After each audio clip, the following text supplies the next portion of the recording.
Meet Maya. Maya works in finance, runs a small Etsy shop, and has a 9 p.m. bedtime that she guards like a dragon with a gold hoard. But today, the dragon died. Scientists worldwide confirm a bizarre, unexplained phenomenon. The human brain's ability to initiate the sleep cycle has simply stopped worldwide, permanently. At first, Maya is thrilled. No more sleep, no more wasted hours. She's going to learn a language, finish her novel, and get that promotion. The age of productivity has begun.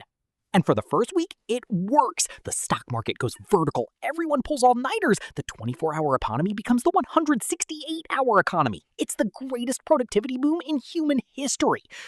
But here's the thing about biology. It keeps receipts. Maya finishes her quarterly report at 3 a.m. She hits a personal best on the bench press at 4 a.m. She makes homemade pasta at 5 a.m. By day 7, she's a productivity god, and she posts a selfie captioned, "Who needs sleep anyway?" Elon Musk tweets that he's been awake for 200 hours. Andrew Tate releases a course called How to Never Log Off. LinkedIn becomes a dystopian flex fest. See, here's the thing about sleep. It's not just rest. It's your brain's janitorial shift. During deep sleep, the glymphatic system clears out toxic proteins like beta-amyloid that build up during the day. Without it, your brain is essentially running a 24-hour convenience store, but nobody's taking out the trash. By day 14, the cracks start showing. Maya's brain isn't processing information as fast. Words start looking weird. She reads an email 3 times and still doesn't understand it. She loses her keys while holding them. She forgets her own phone number. She calls her mom Steve by accident. The hippocampus, the brain's memory center, is starting to misfire. By week 3, the shadow people arrive. Not in a spiritual way. In a your brain is so exhausted it's literally manufacturing threats to keep you awake way.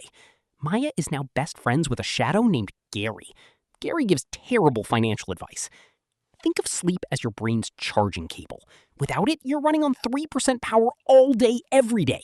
The screen dims. Background apps stop working. Eventually, the phone just shuts off. Here's the scary part. Sleep deprivation suppresses the immune system.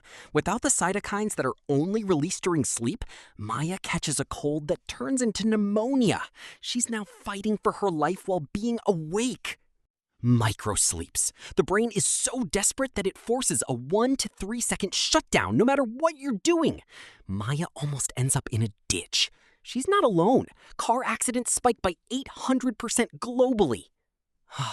Emotional regulation is the first thing to go.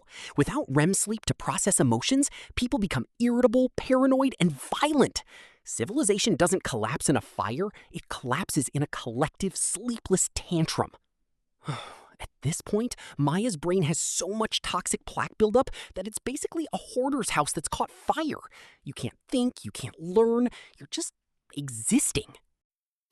By month 6, Maya's mind is gone.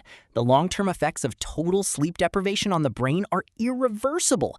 Memory is shattered. Mood is non-existent. The person she was is just gone. Within a year, human civilization is unrecognizable. The productivity boom is a distant, laughable memory. We didn't evolve to be awake all the time. We evolved to sleep. And we broke the one rule biology gave us. All that extra time, all that productivity, all those late nights winning the rat race. Turns out, the rats are dead. We thought sleep was the enemy of ambition. We thought it was a waste of a third of our lives. We thought we could hack it, beat it, conquer it. So why do we treat the single most essential function of our biology as a nuisance to be managed, rather than a gift to be protected? Right now, you're tired. You're watching this video to procrastinate the inevitable. You're telling yourself you'll get a good night's rest tomorrow. You're making deals with a brain that's already running on fumes. Some people think sleep is a burden until it stops working. And by the time you realize you've broken the machine, you're already too tired to fix it. Hit subscribe before you go to bed tonight. We'll see you in the next one.